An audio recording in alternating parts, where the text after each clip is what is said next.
Hello everyone, this is me Teresa and welcome to another tutorial.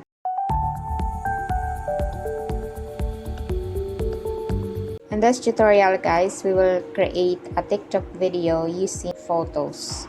So we will use Canva mobile app. Let's go to Canva. If you haven't downloaded your Canva mobile app, you can download it and create an account using your Yahoo, Gmail, or your Facebook. Let's create a blank template and ang hanapin natin guys is mobile video para sakto sa dimension ng TikTok video. So, create a mobile video, blank page. And here guys, merong create blank page and merong mga templates. So, mag-create tayo ng sarili natin. And then from here, you can add photos to the blank page. Para makapag-add kayo ng photos, punta kayo dito sa bottom toolbar and then go to upload. So, dito pwede kayo makapag-upload ng media. Okay? Pwede kayo makapag-upload ng images, videos, and audio. Punta kayo ng upload media and mariredirect kayo dito sa gallery nyo. And then, pwede na kayong makapag-select ng mga photos na gusto nyong i-add sa gagawin nyong TikTok video.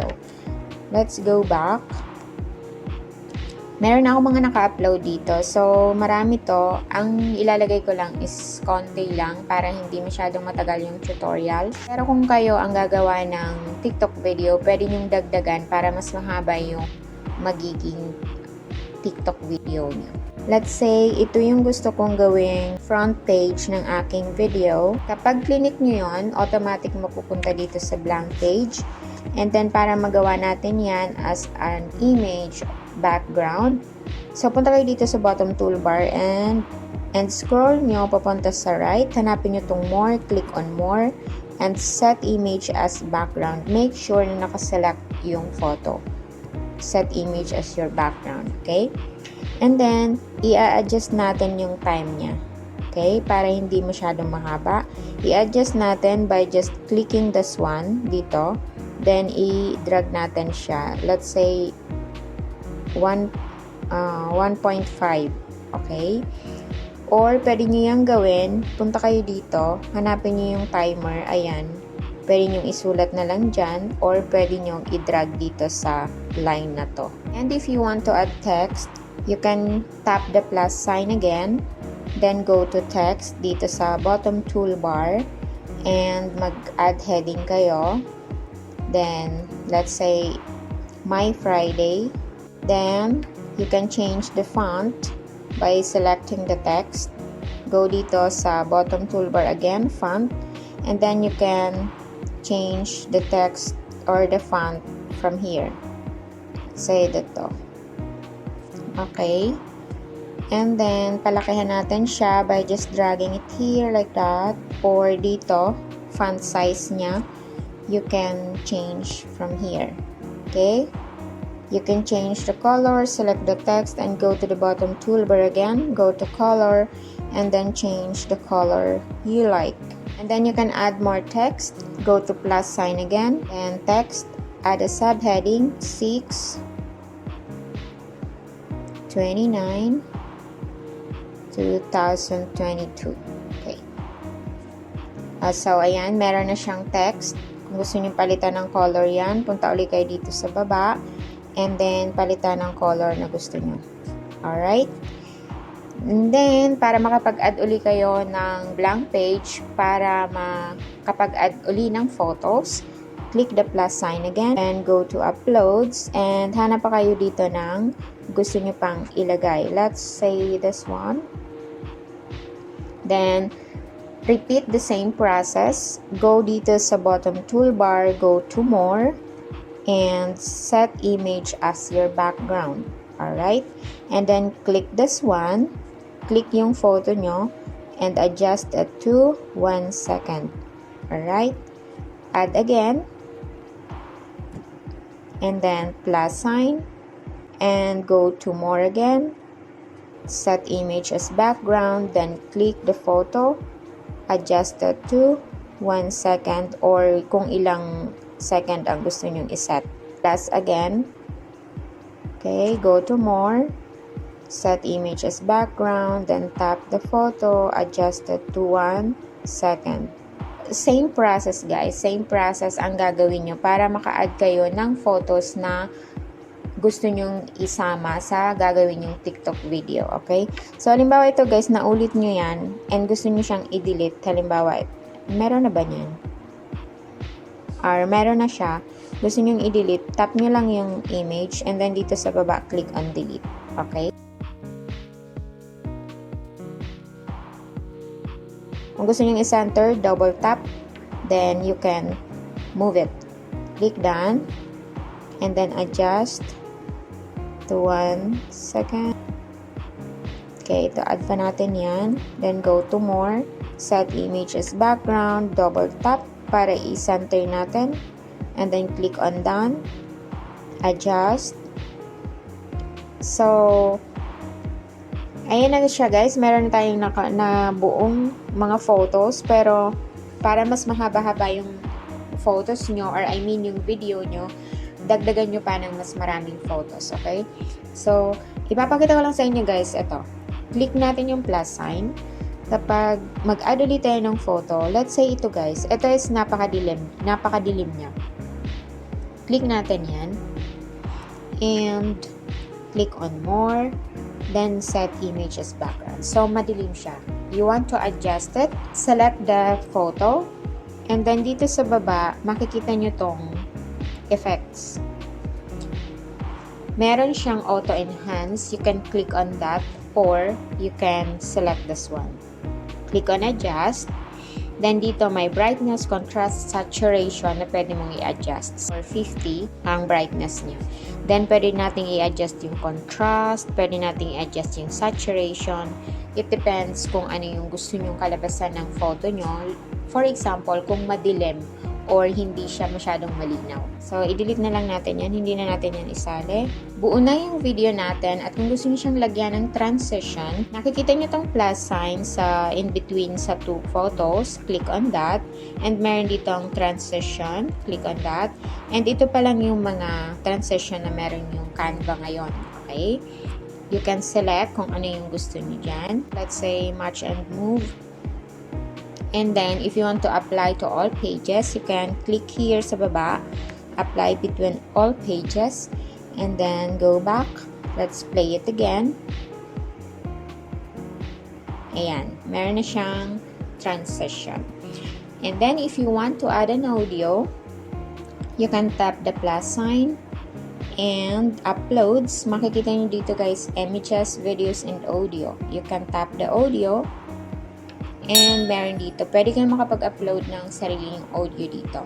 Kung meron kayong balak na i-upload yung video nyo na ginawa dito sa Canva sa YouTube videos, make sure na yung audio nyo is hindi maka-copyright yung video nyo.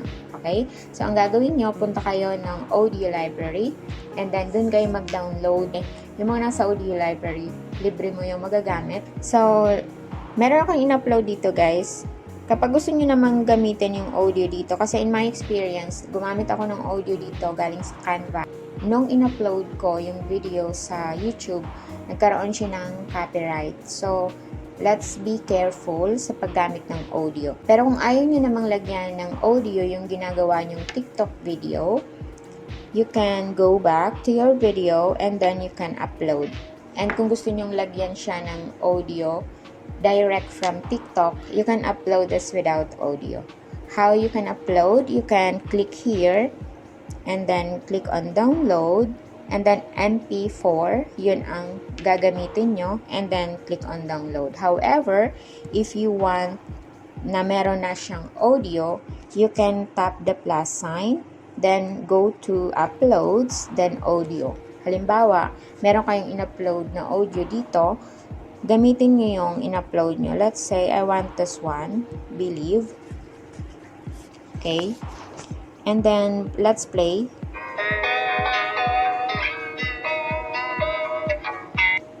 So, ang gagawin ko, isi-select ko siya.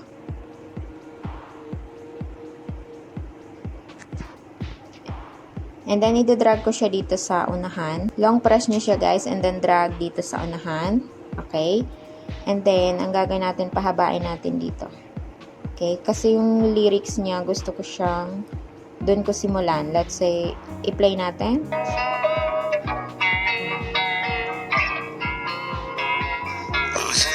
Okay. I-step natin siya guys, dyan. And then, select dito sa bottom toolbar, split. So, i-select natin dito. Ito. So, na-split na siya. I-select natin tong kinap natin and then click on Trash. Tapos ito, i-drag natin siya dyan. Long press and then drag mo siya dito. Sa pinakaunahan. And then, ay bakit na dalawa? Trash. Okay. Then, click on play. Okay. So, hindi siya umabot. Ang gagawin natin, click on the audio, then i-drag mo lang siya dyan hanggang malagyan yung lahat ng photos natin. Lagay natin dito, i-drag pa natin siya dito. Maglalagay tayo ng blank page again para lagyan natin siya ng thank you message. You can add your own thank you message from here, or you can select some templates. Click the plus sign, go to the templates, and here meron siyang mga templates. Let's say, search natin thank you for watching, or templates. Pwede kang mag-select ng mga templates. Let's say this one. Okay, click natin yan. Alright. And i-edit natin siya.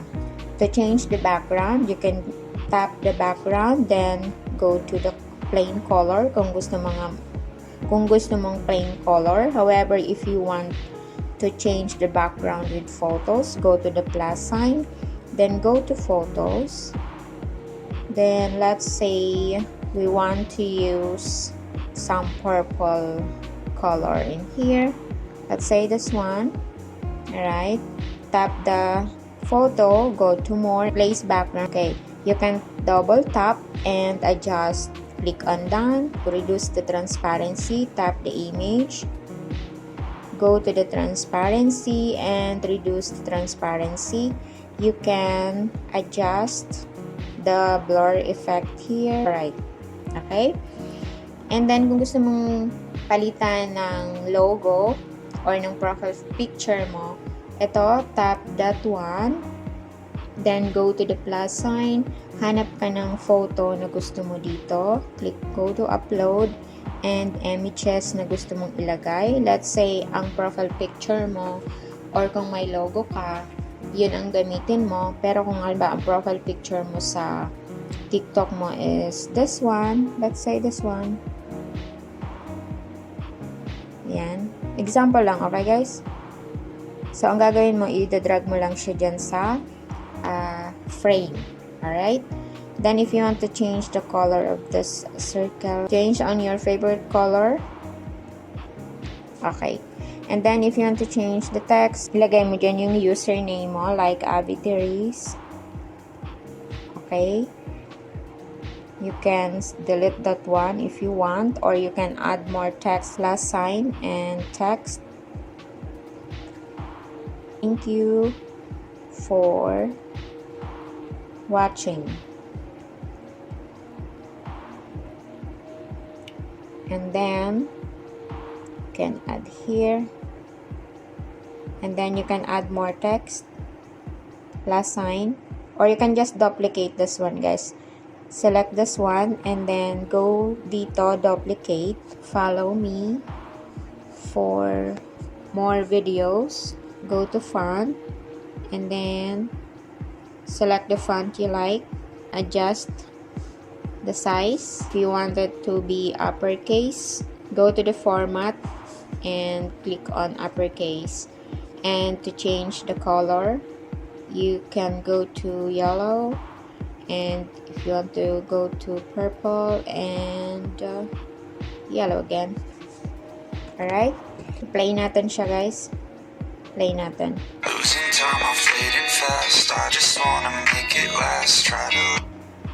Alright. So, kung gusto niyo nang i-download, tap the share button. Go to downloads, MP4 video, all pages, and then click on download. And you're ready to upload it to your TikTok video or to your Instagram, to your Facebook Reels. Alright? So I hope you find this video helpful. Try it to your Canva mobile app. Have fun creating a TikTok video. Losing time, I'm fading fast. I just wanna make it last. Thank you very much guys for watching. Don't forget to subscribe if you haven't subscribed yet, and please like and share guys. Okay, thank you for always supporting my channel. Good day and God bless everyone. Bye.